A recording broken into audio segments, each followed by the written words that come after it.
โอ้ไม่คดโอ้เอาเนาะเอาเลยเนาะจากนี้ได้น้ำแตกได้เจ้า น้ำแตกจ้าอยู่โอเคได้บ่ได้อยู่ตรงนี้ได้ไฟชีทิมได้ผมมีปัญหาไปแล้วไปก่อนหนักเลยเด้อเดี๋ยวนักเล่นเอาก่อนครับโอเคทิ้งไหมเบ้อไม่หนึ่งบ่ได้เด้ชิมูนดิตั้งก็ตั้งมองนี่เลยตั้งมองมันโดนเลยนี่เอาวันนี้บ่มองมันโดนเลยนี่เอาได้หรอวะพอดีบ่เป๊ะเลยฮะพอดีระวังเลยแต่เอาเราเม็ดเลยคุณลงในหนึ่งลงห่วยมันมีมันก็คือตำโพดเราก็ว่าคือลายเดี๋ยวเนาะตีแล้วแหละนี่พอใจดีเพิ่นอยู่ทางจังหวัดอุดรประเทศไทยเพิ่นบ่ให้ออกซื้อออกเสียงหั่นก็ได้เพิ่นฝากเงินมาซอยเจ้าเด้อประมาณ 600,000 ไปปลายนี่แหละมีแต่เงินอยู่น้ำคอยเดี๋ยวนี้เด้อไปสิเก็บไว้แล้วก็ไว้ซอยเจ้าเด้อมีแต่ฝากขอบใจขอบบุญขอบคุณเพิ่นแน่เด้อพอใจดีอยู่ทางประเทศไทยอยู่ทางจังหวัดอุดรเด้อเพิ่นบ่ให้ออกซื้อออกเสียงเว้ารถขอบใจหลายๆเด้อผู้ใหญ่ใจบุญพออยู่จังหวัดอุดรไทย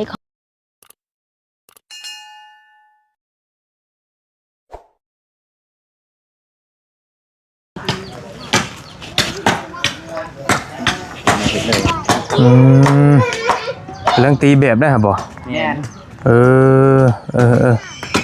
เอาพี่น้องเอ้ยเปิดผ้ามาอยู่วันนี้ก็ถือว่าเอาสบายดีป่ะนุ่งกันมาน้ำกันนะเอาขอบใจเพิ่นตีกำลังสิตีแบบพี่น้องเพิ่นตีตัวนี้เรียบร้อยไปแล้วเตรียมพร้อมยกว่าซั่นเนาะพี่น้องเอ้ยกำลังตีแบบเพื่อนนะตรึมทึมทำอยู่กระตูกับไปอยู่พุ่นแหละเพิ่นย้ายมื้อเช้านี่ว่าซั่นเฮามาบ่ทันเนาะเพราะเมื่อวานนี่ก็บ่รีโอพี่น้องป่วยหนักนอนตั้งแต่หัวค่ำจนฮอด 10 โมงกลางเว้นเนาะสบายดีใครแน่อยู่ได้นอนล่ะก็นอนพักผ่อนนี่แพ้พาไปฉีดบ่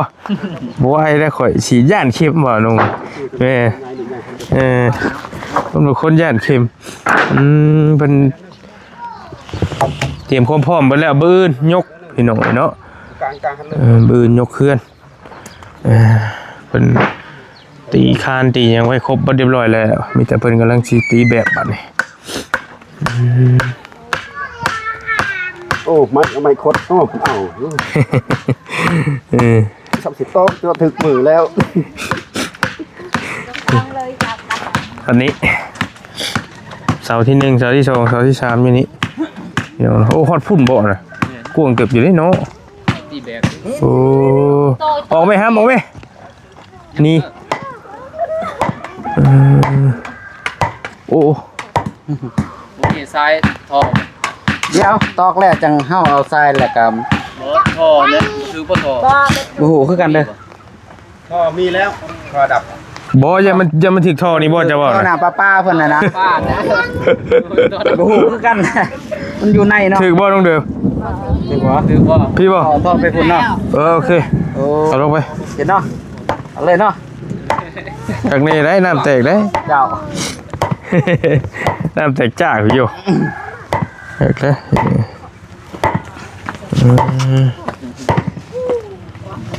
กวางเดบิวมาพี่เลยเท่านี้บัดนี้โอเคทำดีแล้วมันบอกมันจะดีเด้มาแล้วมันใหญ่เราต้องจับระดับมันฝนก็ตกได้พี่น้องโอ้ยขู่มือชื่อมาพี่สกเสกอยู่บาดีได้ต้องเดิมเด้ออันใหญ่แต่ตอนไหนนี่เจ้านี่ใหญ่ตอนเช้าคนหลายบ่หลายจะคน 30คนป้าเขาห่มก็ได้เฮา ย่านนี่ เจ้าอ่ะ ไม่นี่ ไม่เฮาอะไรนี่เนาะกำลังตีแบบเจ้าหายังชูเพิ่นกินทำมื้อเช้า บ่ได้อ่านเขาว่าเขาซอย ช่วยชื่อ โดยเขาอีตอนเขาบ่มี อีตนเพิ่นสงสารเจ้า โดย สงสารคนบ่มีเนาะพี่น้องนี่แหละติคนนำบ้านนี่แหละติ คนนำบ้านกับพี่น้อง บื้นก็สิได้หาเพิ่นอีกได้นี่ โดย เพิ่นมายกเคลื่อนช่วยอีกนี่บอกเพิ่นไว้แล้วบ่ บอกแล้ว เพราะว่ามื้ออื่นก็ต้องต่ออีกบุบบึ้มอีกนี่พี่น้องเนาะอัน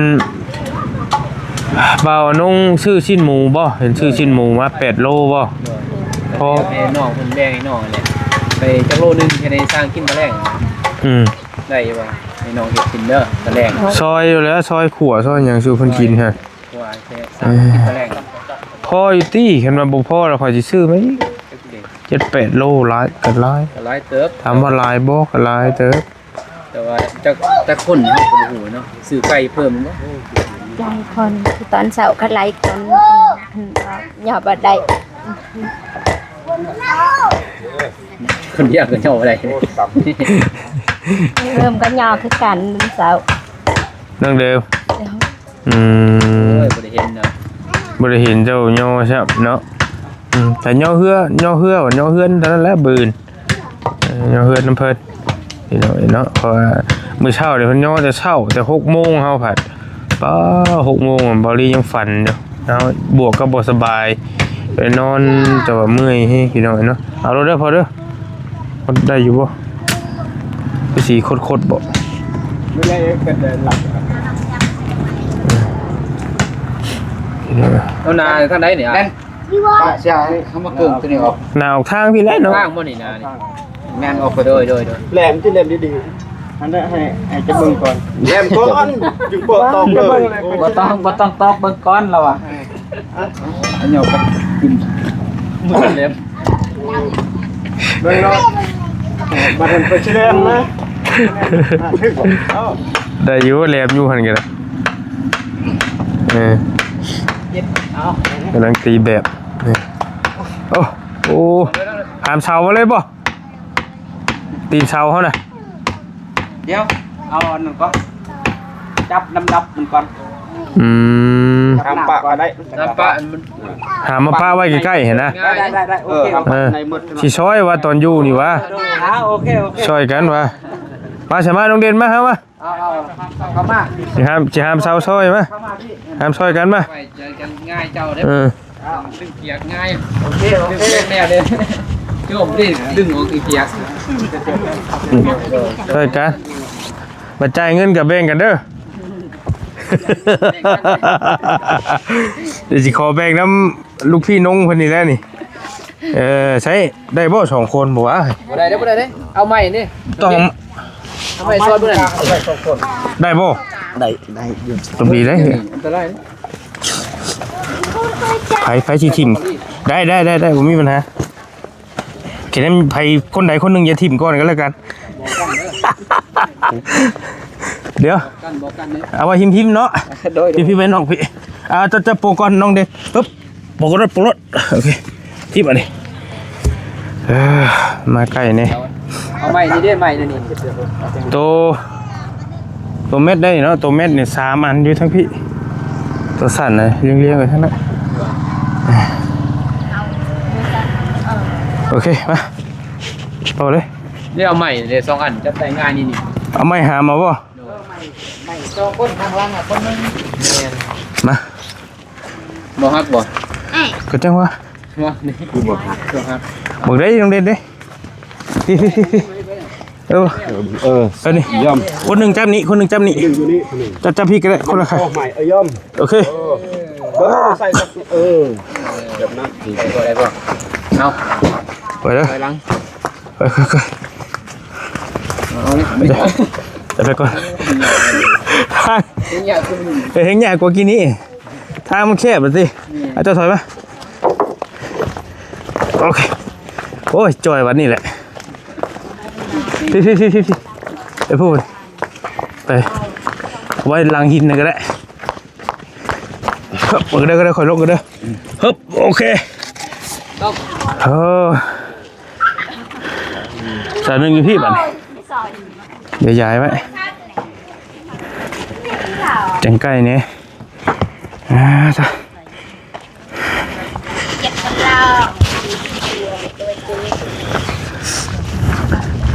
ตัวเนี้ย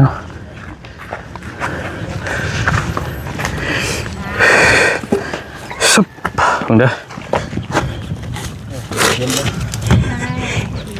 ก็เดี๋ยวบ่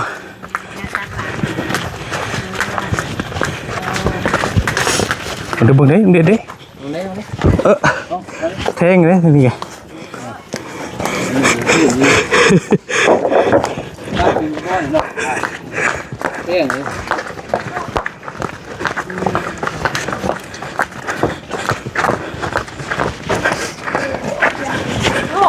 bằng đứa thế này cái đây lại húp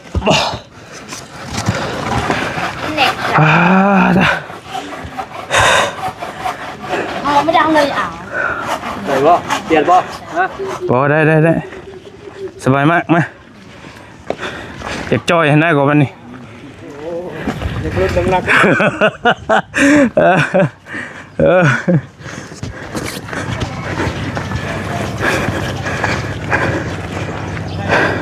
ตัวนี้2คนตัวนี้บ่ได้อยู่คนละ2คนได้ คนละ2คนคนละอัน2คนต่ออันได้คันว่าสร้างมาสิหลายโพดย่างยากนี่ผู้นึงเนาะเฮ้ยบักหำบ่ได้ดอกบ่ให้เพิ่นมาจับกล้องให้เลยจับบ่เป็นอีกติหำเฮ้ยนัว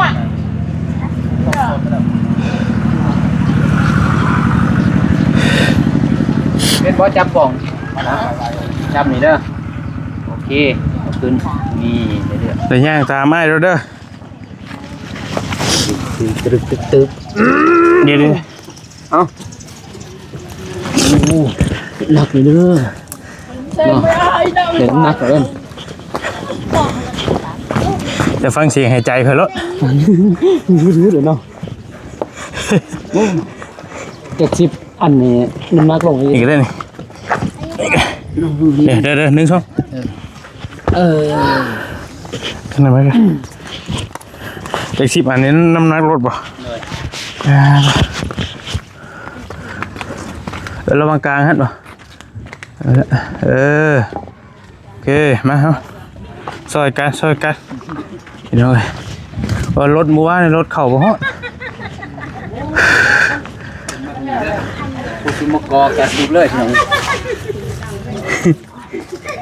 เดี๋ยวบ่อีดอกมาเกลียมาแข็งอยู่เด้อเบาน้องโอ้มาลีเด้อได้อยู่จอยไปนี่แล้วจังหวะบ่นักดอกบ่นักได้ตุ่มมันหน่อยวะอันนี้เจ้าลงก่อน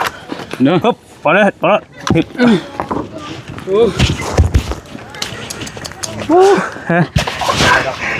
พี่น้องเอ้ยหนังลอกบ่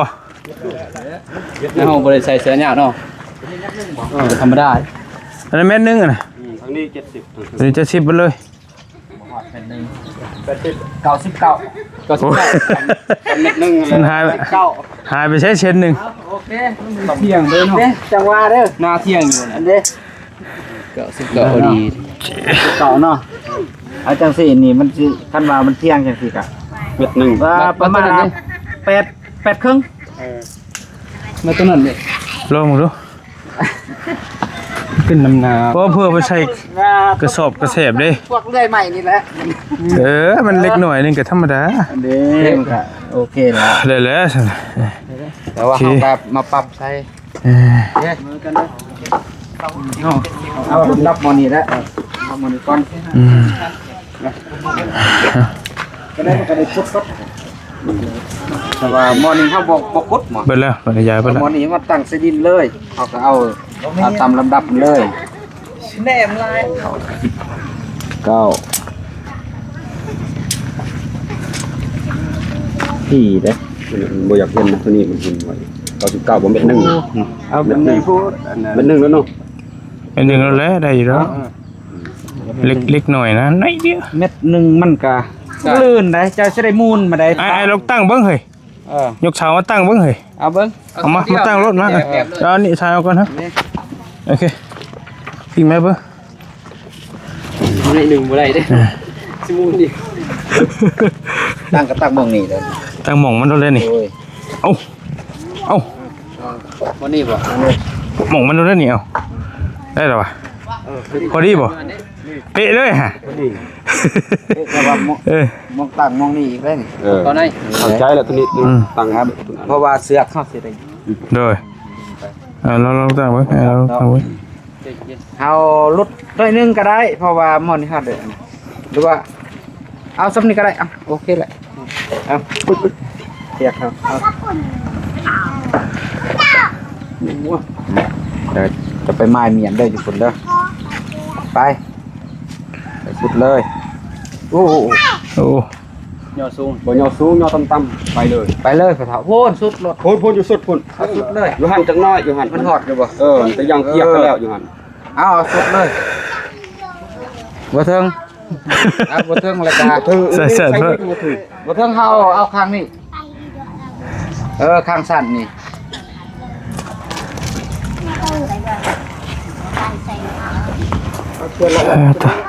ถือว่าตีมันซาถือว่าสูงพี่น้องเอ๋ยเนาะแต่ว่าเม็ด50ก็มี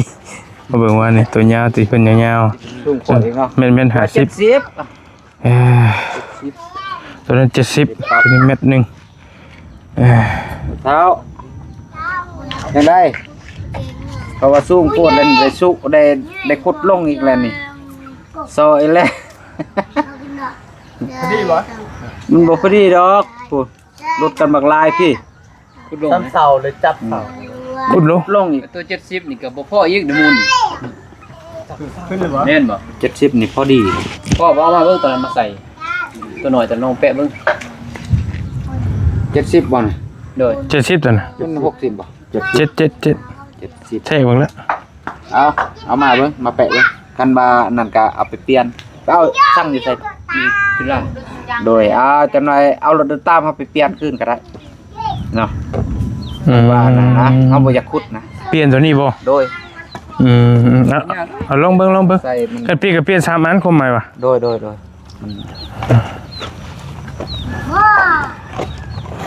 มุดว่านักเอาตีน70บัดทางหน้าเฮาก็เอาลงอีกหน่อยนึง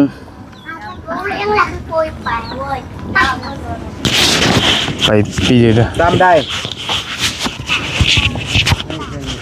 เสียงนั่นบ่เสียงนั่นก็เฮาก็แทนเอาสำนันเลยจ้ะเอา3เมตรเลยขุดลงนิดนึงพอคันว่าเปลี่ยนก็มีอยู่บ่หวานคือสิเบิดแล้วเนาะเฮาเบิ่งเนาะบ่เปลี่ยนมันจะขุดเลยได้สำหรับนี้ขุดเอาก็ได้ให้บ่เป็นหยังเปลี่ยนทางนั้นนะมันแทกใต้ดินขึ้นเบิ่งให้มันได้บ่70ฮะใส่แม่เฮาต้องเอาหม้อสั่นเล็ดเป็นดับมันได้แม่น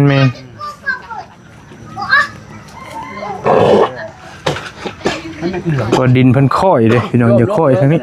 เพ่มี2อันนะแม่แมทอันนี้แมทเรื่องมันขึ้นไฟฟ้าโว้ยบ่โยนมันสิแตกสิใหม่ไว้เองเลยเนาะไว้เนาะบ่ได้เนาะเอาเสาตั้งแล้วบ่เอาตั้งมาติดเสาเด้อพอดีเอาสำนักทางนี้พอดี76ทางนี้ก็ขุดคือกันหน่อยนึงเนาะขุดหน่อยนึงซับ70เลยทางนาเฮาสิขุดเด้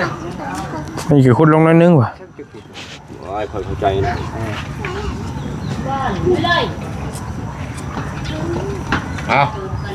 ขุดไปหลักตัวนั้นเลย2หลักสุดท้ายตาหุ่นขุด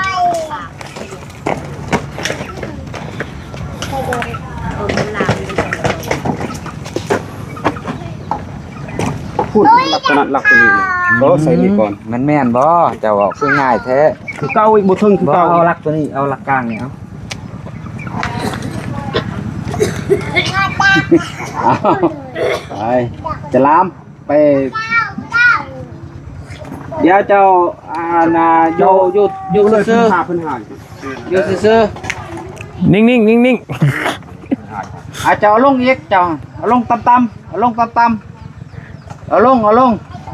เรื่อยๆหยุดระดับดีโดยค่อยๆเอาขึ้นเอาลงหน่อยนึงหยุดโอเคแท็ก ๆตู่ ไปบอกกันนี่แห้งเลยตะโกนแห้งบ่ได้ยิน น้ำเที่ยงพี่น้องเนาะก็ถือว่าใช่แบบแบบนี้เลยใส่สายจับเอาเสาตัวนั้นคืออย่างเงียงบ่ได้อยู่บ่นี่คือเอ็นแท้ เป็นยัง ได้บ่ ตัวนี้มันแบบมันรักแท้มันอยู่ในพุ่นเอาลงอีกเท้าเอาลงเรื่อยๆเอาลงเรื่อยๆหยุดคอยตูดคอยตูดแหละ ใส่ตูดได้ใส่ตูดแห้ง ปอบ เจิม โอเค ไปเรื่อยๆสุดท้ายเลยโดนไปสุดเลยครับ นั่นแหละบ้าน เอาลงค่อยๆเอาลงเรื่อยๆ โอ้โห เอาลง สินะใช่บ่เห็นน้ำมันลงมีหน้าน้ำคือมันอยู่คือเก่า เอาลงเลย มันอยู่เอาลงแต่ท่อเว้ย เฮ็ดหุ้งอยู่บ่วะพอเท้าเอาที่ไหน เห็นอยู่ได้หรือบ่ เอาลงอีก มันคือจ เอาลงเรื่อย ำบ่แม่นมีแนวเต้งบ่บ่แม่นน้ำมันล่มบ่คือว่ามันต่ำ ๆโอ้พี่กูอัดอยู่พี่ ตายแล้ว เราก็ยังว้าว ขอโทษ ตะวันน้ำตัวนี้ก็เป็นติ่ง เอาไหม ว่าแต่เราบ่เห็นหุ่งติ เอาขึ้น โอ้ยอักแหละ หยุด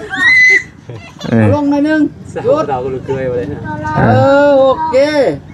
โอเค เอาลงอีกหน่อยนึง นั่น หยุดได้แล้วไม้เนียน วาง โอ้ยนะว่าแต่พอเท่าตัวเองมาอัดทางนี้มันก็ลงเลย มันคือเบิ่งซ้ำนี่เพนหลงห่วยบ่แม่นมี มันก็ น้ำ คือตำโพดเราก็ว่าคือลายเดี๋ยวเนาะ ตีแล้วแหละ เราบีบเงียบเลย ตัวไรนี่น่ะ ไปเบิ่งในซ้ำนี่มันลง ถอดไปขอโทษ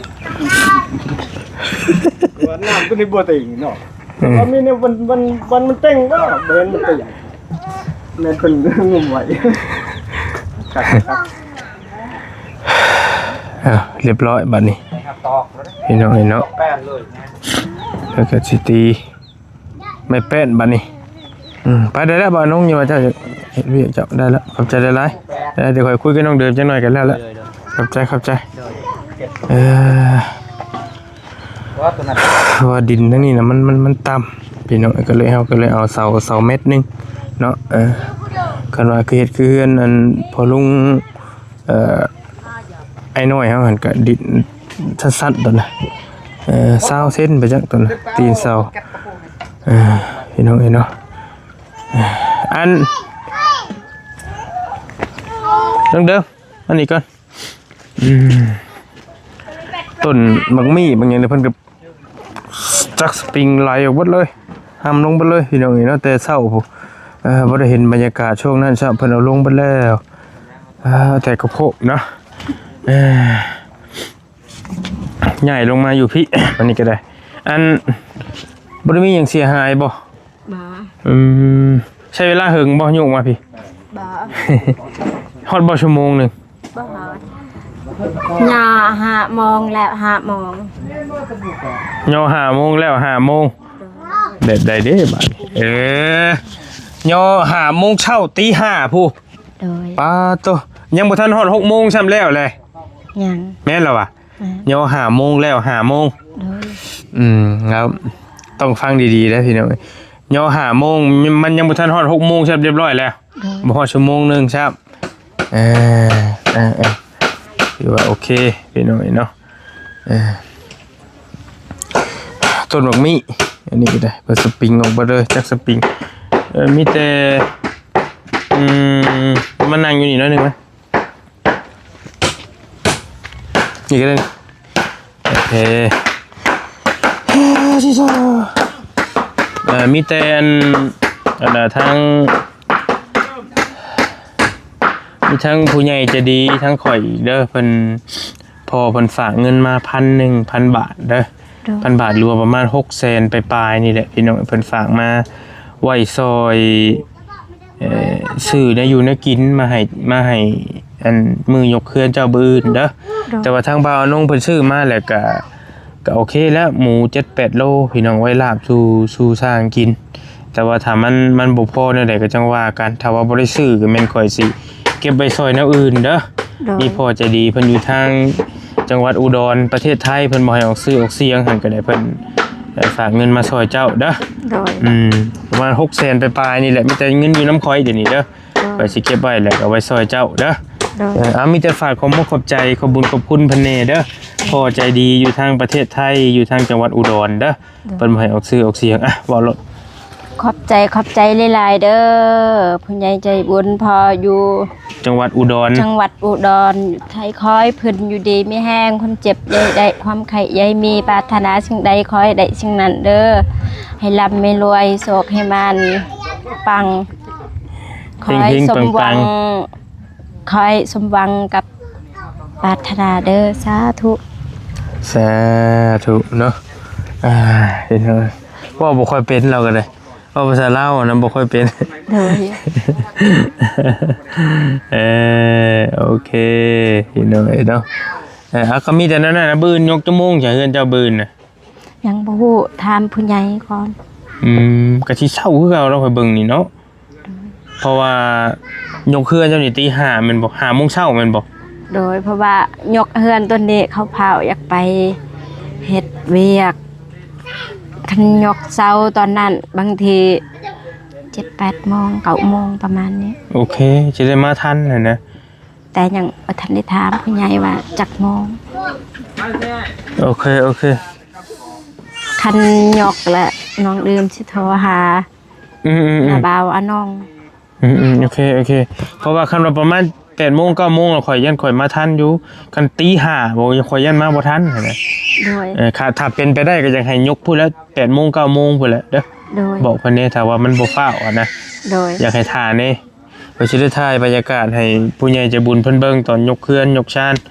ก็เป็นความดีใจความปลื้มปิติของผู้ได้ซอยเจ้านี่แหละเนาะบรรยากาศตอนยกเคลื่อนยกชานมาแล้วก็คือสิแล้วพี่น้องคันคือใหญ่มาก็ใหญ่เรียบร้อยแล้วตัดไม้นี่ก็ตัดเรียบร้อยแล้วบ่เห็นหยังครับเนาะบ่เห็นบรรยากาศก็บ่อยากโอเคปานใดเฮา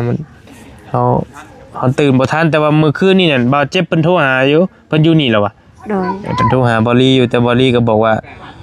บ่เป็นหยังเฮาไปบ่ทันแล้วก็ให้เพิ่นยกรถก็บอกเพิ่นนั่นพี่น้องเนาะให้เพิ่นจัดการเลยว่าซั่นประมาณ30 คนเจ้าก็บ่ได้หาหยังให้เพิ่นบ่มีติมีแต่มาเพิ่นมาช่วยแล้วก็ไปโดย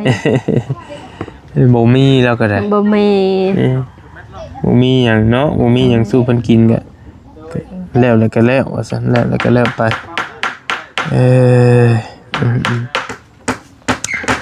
ไปมีแต่นั่นเด้อก็นั่นก็มื้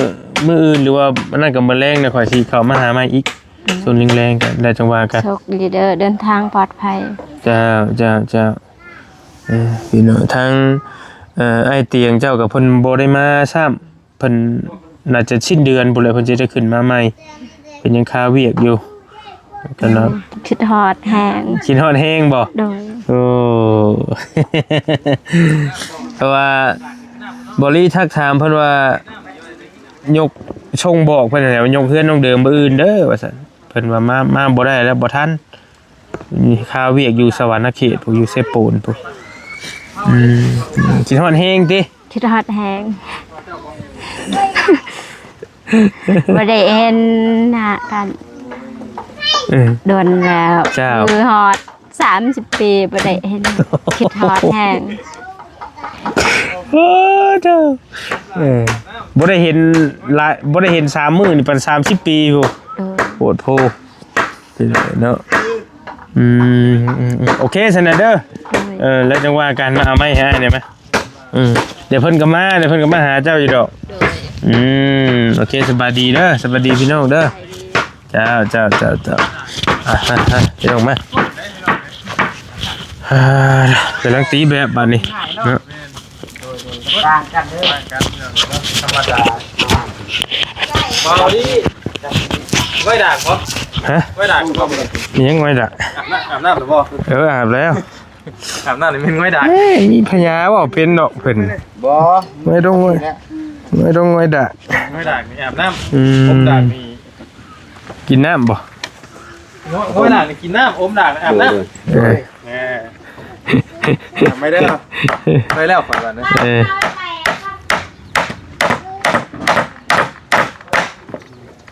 กำลังตีแบะพี่น้องเนาะกันเชียร์เด้อไม่ได้แจ้งออกไปได้ป่ะต่อไปเด้อคนตกไม่ก็น้อยแล้วเลยเนาะจับเจ็บอีกอย่างมาตบมือเขาว่าเจ็บเนาะ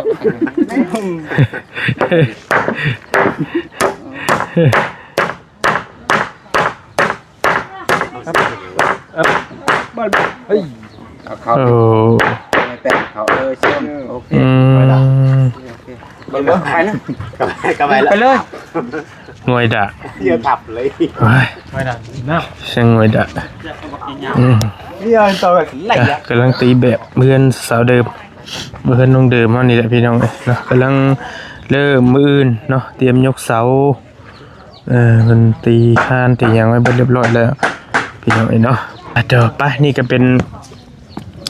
อีกเคสหนึ่งที่กำลังจะได้เงินได้ซานแล้วก็อีกบ่โดนคือสิได้เห็นน้องเดิมเพิ่นได้ขึ้นเฮือนขึ้นซานใหม่ว่าซั่นเนาะพี่น้องเนาะเป็นเฮือนใหม่ก็คล้ายๆเฮือนน้องเอสบ่ได้ค่าดอกแบบเดียวกันเลยแหละเฮือนน้องเอสเฮือนน้อง วิเฮือนน้องไซเฮือนน้องน้ำเฮาสไตล์เดียวกันเนาะฝากขอขอบคุณขอบมกขอบใจหลายๆเด้อผู้ใหญ่ใจบุญวัดสุขุทุกคนที่ได้สดได้ซอยน้องเดิมโดยตลอดมาเนาะสำหรับคลิปนี้เบาลี่เองก็ขอขอบคุณขอขอบมกขอบใจทั้งปอใจดีที่เพิ่นฝากเงิน 1,000 บาทมาซอยน้องเดิมไว้ซอยซื้อในอยู่ในกินเด้อว่าซั่นไว้ยกเคลื่อนน้องเพิ่นบื้นแต่ว่าบ่าวนุ่งเพิ่นซื้อซีนมาแล้วจำนวนนึงถ้าว่ามันบ่พอได้จังใดก็จังสิซื้อมาใหม่หรือว่าแต่มันพอแล้วก็สิไว้อันเฮ็ดแนวอื่นไว้ซอยน้องแนวอื่นเพราะน้องก็ยังหลายอย่างอยู่อันนี้ได้ก็จังว่ากันอยู่ดีมีแฮงโชคมาร่ำรวยพี่น้องบ๊ายบายเด้อโดย